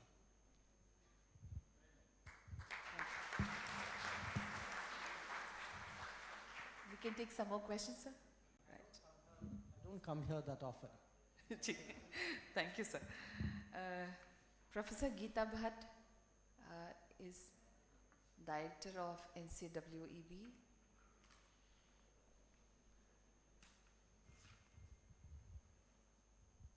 And she would like to pose a question. Yeah. Thank you so much, sir, for a very insightful address from you. Sir, definitely Prime Minister Modi has raised the bar of governance, of political ethics, and also including the aspirations and trust of the common people. Now, education is a thread which touches every Indian. And with the National Education Policy, the education in the country is looking forward to adding many more new dimensions in terms of academic curriculum standards and also in terms of curriculum flexibility. Now, one very unique aspect which the education policy talks about is encouraging the universities to not only invite students from foreign nations, but also to open their campuses in foreign countries. Sir, your thought on this, and how do you look at it in terms of what the universities need to do to pursue this, and also how opening of these campuses abroad are going to act as you know, soft power for India? Thank you. Next question from Professor L. Pushpakumar.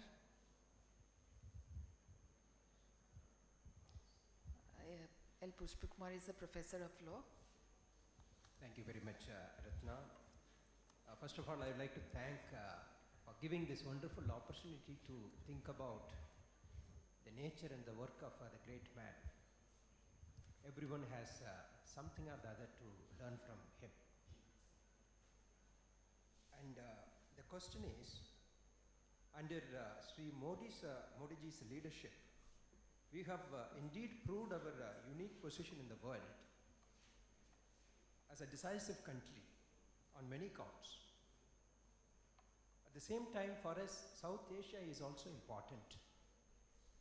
As you have rich experience in working with foreign relations, I would like to ask your opinion on how do you think India has succeeded in consolidating its constructive role and leadership in SAARC region?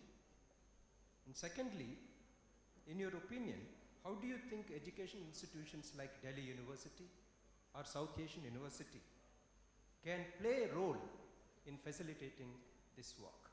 Thank you. Ms. Tuti Wahal.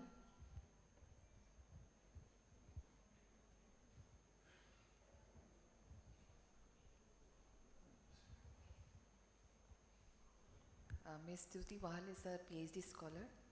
Namaste, sir. My question to you is, How has the public connect of our Honorable Prime Minister during his foreign visits has contributed towards the concept of Indianness in Indian diaspora? Thank you. Mr. Rishabh Chaudhary.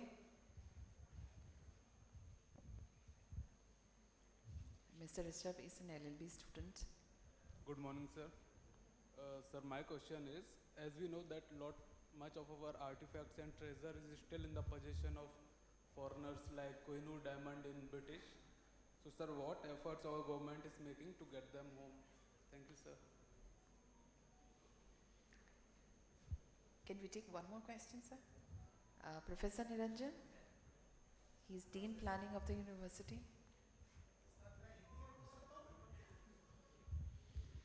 मेरा प्रश्न है कि संयुक्त राष्ट्र की जो आधिकारिक भाषाएं हैं उसमें हिंदी के बारे में बहुत चर्चा होती रही है और देश के एक बड़े तबके का मानना है कि हिंदी संयुक्त राष्ट्र की भाषा इसलिए भी होनी चाहिए कि भारत के स्वाभिमान का प्रतीक होगा. So what is the government doing in this regard? Thank you very much.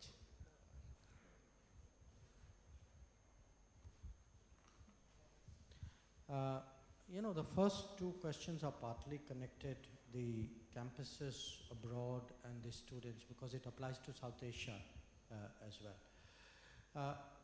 The new education policy actually encourages universities to have more foreign students, because in many ways, I mean, first of all, I personally believe that it's very good for our relationships with the world. We have an image in the world as an educational destination. People value, when they think of Indians, we are naturally associated with education, with talent, with skills. So it's very much part of our branding, of our soft power. So I would say the more universities are able to take foreign students, I'm looking pointedly at the Vice Chancellor, I think you'll be strengthening our hands. So we would very definitely encourage you to do that. In terms of campuses abroad, look, our reputation of many of our universities and many of our technical institutions, management institutions, medical institutions, they're very strong, strongly reputed. So there is a market out there. I mean, when I travel around the world, I often see, I mean, I've seen it in China, I've seen it in Singapore, I've seen it in UAE, where institutions of other countries have come and set up campuses there. At this moment, we are discussing it between the Education Ministry and us. The Education Minister, Dharmendra Pradhanji, is a very progressive, in a sense, very global person. It's something he has also been mulling over. We'll have to see, as you have heard in other contexts, how to get a good idea on the ground is the trick, how to do that. I know that setting up a campus is a hugely complex proposition. There are many aspects to it. But I would hope very much that we enter an era where actually Indian institutions do go out of India and do set up campuses. I think they will do the country very proud. And I think our our universities in India will benefit from that.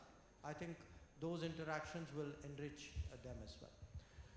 The question about South Asia, and all of this, by the way, applies to South Asia, to our immediate neighbors, perhaps more than even in other parts of the world. In a broader sense on South Asia, we are paying a lot of attention there. We are paying a lot of attention because, if you look at our region, everybody has borders. Very few countries have, everybody has a border with us. Almost everybody else, they may have a border with one more or not even one more. So we are in many ways not only the most biggest economy and polity, we are also the most connected in a way. We are, surely our economic weight is more. So I believe, and I know this is the Prime Minister's conviction very strongly, the initiative, the responsibility of actually creating a region in South Asia vests a lot with us. If we take the initiative, we push it, it will happen. If we don't, it won't happen. I mean, obviously we need the others. I mean, that goes without saying. But even their expectations, they look up to us. I mean, they're waiting. They want India to make a move. They want India to put resources. So in the last 8 years, what the Prime Minister has advocated as part of what we call neighborhood first policy. Neighborhood first is treat your neighborhood completely differently. You know, don't be reciprocal. Don't say they didn't do it, so I won't do this. You're the bigger guy. You should be the large-hearted guy. You should be the generous person. So go out there, find ways of responding to their needs. And today, because partly, you know, that period when the British ruled us, the entire infrastructure was an extractive infrastructure. Anything which was not extractive was of no interest to them. Thereafter, the partition actually has done a huge damage to the region. So we have to overcome history today. So how do we, within South Asia, within the Indian subcontinent, how do we do the roads, the bridges, the tunnels, the waterways, even the energy links? And that is the transformation which is taking place. I would, in the last 8 years, for example, there's a power, you know, we are both a power exporter and importer from Nepal. The same thing with Bangladesh. We are supplying fuel to a lot of our neighbors. You saw Sri Lanka is in difficulties right now. We have stepped forward to assist them. So this whole idea of India actually as a lifting tide, which is able to lift the entire neighborhood, and a lot of it is human. You know, we would like to see students, we would like to see medical tourists, we would like to see normal tourists between us. And we are among the least connected regions of the world. And we are all losing out because of that. And that's something Prime Minister is determined, absolutely determined to transform. And he ranks it very, very high in his priority. I think there was a question back there about how does the public connect help. You know, the public connect is very interesting. For people Indians who live abroad, they have today a very different feeling about their government and their country. I think the country they always loved, all of us do, it's very natural. But there was a certain cynicism about the government before, about the system I would say before. And I say this as someone who first went out 40 years ago. Mostly, you know, if you told people in any gathering you are from embassy, they would give you a series of complaints, you know, this doesn't work, that didn't work, I went there, nobody looked at me, passport took so long. This was essentially what I heard for the first 20, 30 years of my life. Okay. Today, actually, that sense that, you know, and this wasn't from my chapter, it was, I think, from Amit Shah's chapter, that Modi ji pe bharosa hai, system delivers. You know, students stuck in Ukraine says, I know, I'm going through a problem, but I know you guys will come. You know, somebody, you know, I may have a shipping crew somewhere. I may have workers in the Gulf. So that sense when you go out there and that communication which he does, you know, it's not only the 5,000 to 10,000 people who are in the stadium. It's not only how it beams back to India. Every speech which he does, everything which is today on YouTube, what is on social media, it has a resonance to a larger world. And it has today, I mean, for me, the idea that Indians abroad believe us, trust us, and therefore by the way, at times when we ask them to do, because you often hear stories about how we went there and, you know, we brought back people. But I can tell you it would not be possible if they didn't help us. You know, even when Ukraine, Operation Ganga was going on, we had 5 borders, okay, and we are talking bitterly cold weather. In this period, actually I had volunteers, Indian volunteers from the neighboring countries, and some of whom had actually traveled there from far away, who were willing to give days, if not weeks, helping out. Now, it wouldn't have happened in an earlier ethos where they did not feel that, you know, they were part of this connect. So this connect is huge, but there's another part to this connect. I sometimes watch the faces of foreign leaders who are also on the stage next to Prime Minister, and looking at the energy between Prime Minister and that crowd. And you know, there's that look on that face which kind of says, I wish it was me. Huh? And by the way, some of them are honest enough to say that to us, you know, saying, I've never seen anything like it. I think there is a chemistry out there, and that chemistry, to my mind, you know, it's not an indulgence, it is actually a chemistry which, to my mind, helps our bonding abroad. It strengthens us as a nation in practical terms. It also is part of that image that we are today a society which looks after us, our own. The artifacts abroad, look, again, going back to the colonial period, there are very large, there are many things which are Indian, which are abroad, and a lot of them have no business being where they are.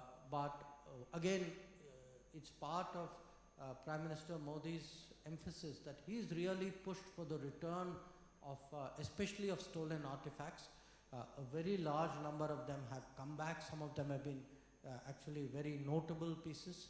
And this is something I would say as part of correcting history, of recovering our place in the world. I think it's important that what was wrongfully taken away from this country must come back to it.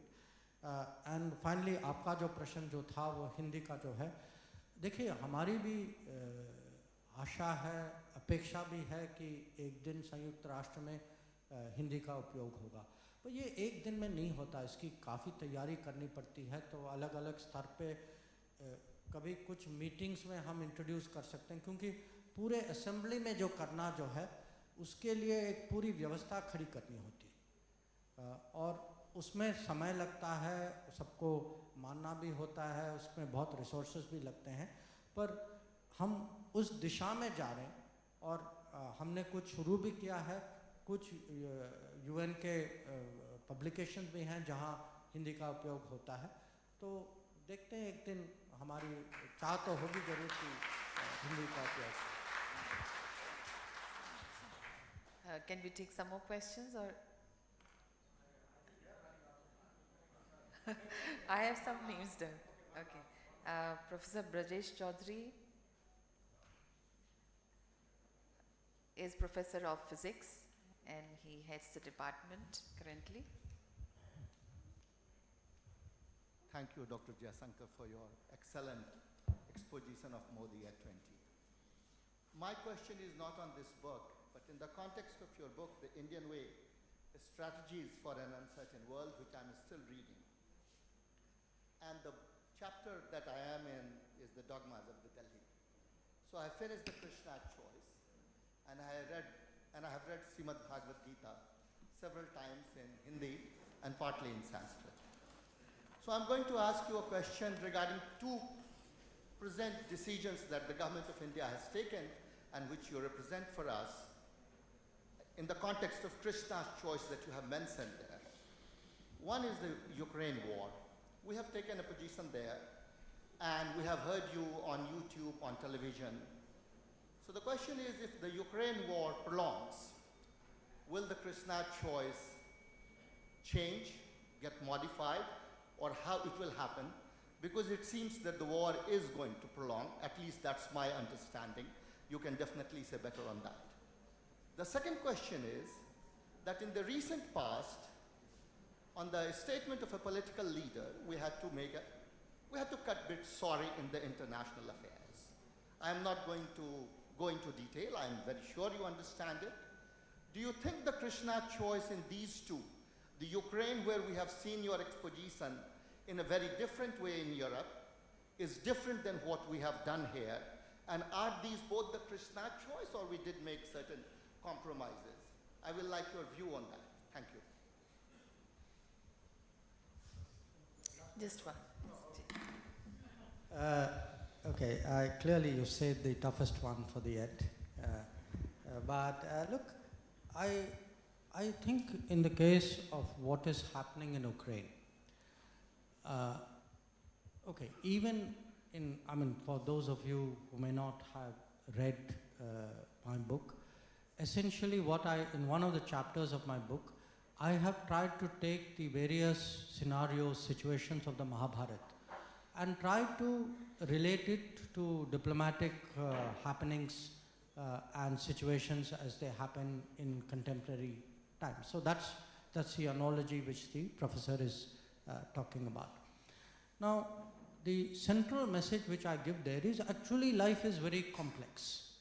That very often what is right, what is wrong, what is in your interest, what is not, where should you be restrained, where should you not, when is the time to act, when is the time to be silent. These are not very clear black and white choices. That if you actually follow Sri Krishna's journey through the Mahabharata in a way, whether it's as a diplomat, whether it is as an advisor, there are positions he has taken and courses of action he has advocated during that period. My sense is, from that perspective, what we are doing in the case of Ukraine, I believe is the right course for this reason. Number one, it is a very complex issue, and the real issue, to my mind, the most urgent issue is to prevent hostilities from escalating to a level where it only does harm. In that sense, actually, there is a Krishna's choice. I mean, Krishna does do everything in his power to actually prevent the war. So he is actually the emissary who says, look, find some way of working it out, return to dialogue and diplomacy, which is our Ukraine position. On the on the complexity and what is happening, I also think that there are other aspects of Krishna's choice there, because we have interests at stake. We have historical interests, we have strategic interests, we have current interests, and we have to manage those interests. I mean, even in Mahabharata, a lot of it is your beliefs and principles and your interests. How do you harmonize that? And I think that is a challenge that we face here as well. There is also a larger issue today, increasingly flowing out of the Ukraine conflict. It is an issue about fuel shortage, it is an issue about food shortage, it is an issue of fertilizer shortage, which will become food shortage in the coming years. So when the global praja, in a way, is very deeply impacted by what is happening in a conflict, I think there the more sagacious voices, the more sober voices need to speak. At the same time, as someone responsible for the welfare of my own people, I have to do what I have to do to ensure their best interests, and I think that in a sense is what I'm doing. Regarding your other observation, look, to my mind, I didn't have time to dilate on it. I refer to it in my book. Prime Minister Modi has spent a lot of attention on changing our I would say our image, our engagement, actually our relationship with countries in the Gulf. And in fact, only recently he was in UAE as well as in that regard. Now, because he is visible, because he has been active on the international stage, a lot of world leaders know him. Okay, they know him, they know us, they know this government, they know what are our views. So I think when we asserted that what was said did not reflect the views of the party in that case, and because many of them took it up with ambassadors, obviously the ambassadors also pointed that out. I think they accepted that. If you see a lot of the response of a lot of countries took the view saying that, look, we regret what was said. We have also noted what in this case, the party concerned, the BJP, has clarified. So I think here our very activity, our energy, our prior understanding of what India is and what is the dispensation in India, I think was helpful in that regard.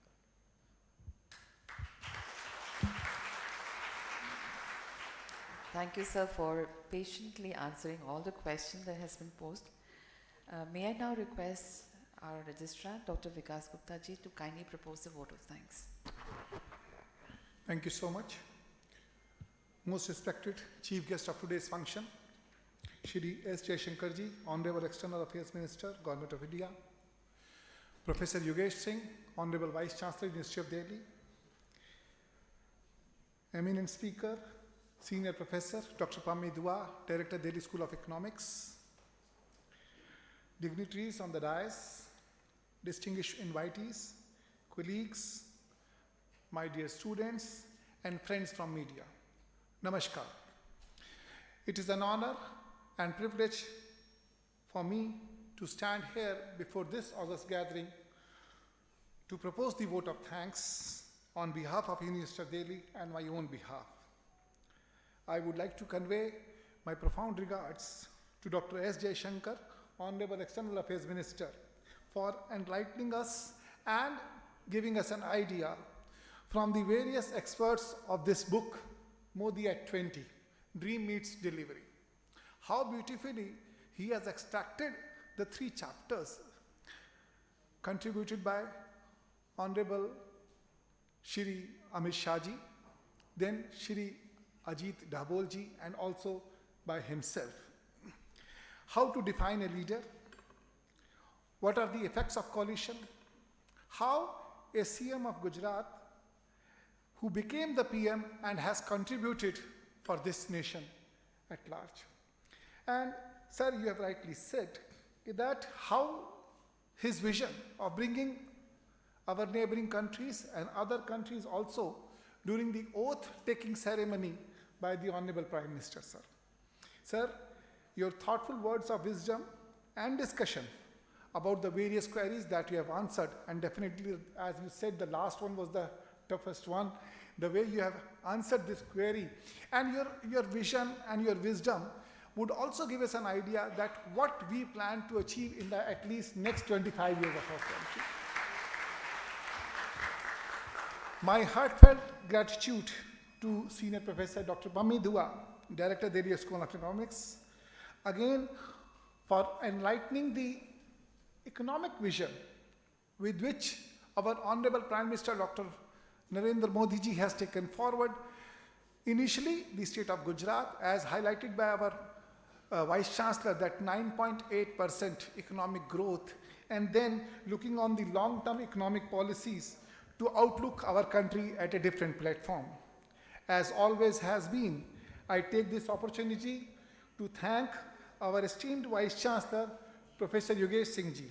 Sir, you have been instilling us the confidence, and time and again, whenever you give your word of wisdom to us, it creates another thought-provoking mechanism to intrude ourselves, sir. You have rightly said कि ना बिकना है, ना बिकेंगे, और हौसले हमारे बढ़ते रहेंगे. Sir, I am really thankful to you for giving us the confidence to choose, to visualize, and be part of this proud confederation of mutual trust and respect, which would ink and identify the University of Delhi as a book of history and not isolated pages. We are thankful for your continuous guidance and support. I thank Professor Balram Pani, Dean of Colleges, Professor Shri Prakash Singh, Director South Delhi Campus, Professor Payal Mago, Director Campus of Open Learning, Shri Naval Kishorji, Treasurer, University of Delhi, for their continued support at every stage of the program with involvement in minutious detail. I also thank Professor K. Ratnabali, Dean Academic Affairs, for her tireless efforts for conceptualization to conduct this program. I acknowledge the contributions of Professor Alka Nagpal, Dean, Faculty of Music and Fine Arts, along with the performing faculty members and the students who have performed melodious notes today. I also thank Professor Sanjeev Singh, the Director, DUCC, and his team, with whose involvement we have been able to telecast this program on our website and is being seen by across all the colleges of the University of Delhi. I am thankful to Shri Girish Ranjan ji, Finance Officer and his team, and also Shri Anupam Shrivastava, the Chief Engineer, for making all arrangements in this hall today, for making this program. I am also thankful to the team headed by our own colleague, Shri Sandeep Sharma ji, for making various arrangements in this program. Appreciation is also due to the security agencies for making all arrangements for smooth conduct of this program. I thank you all for joining us today. Jai Hind, Dhanyavad. Thank you, sir. I request all to rise for the national anthem.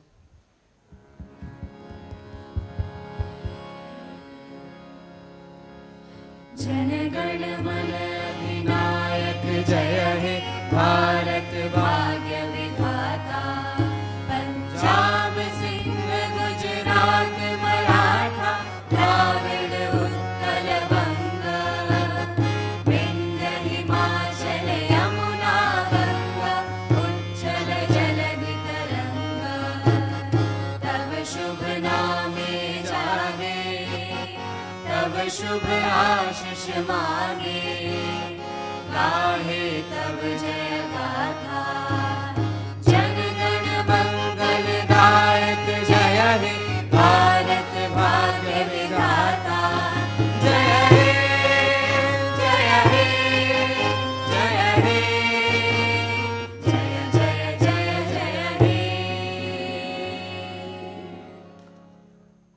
Thank you. Please join us for lunch.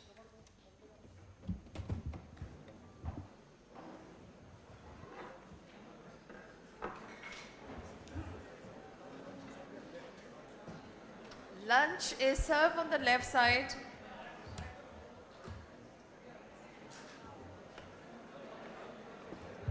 Thank you.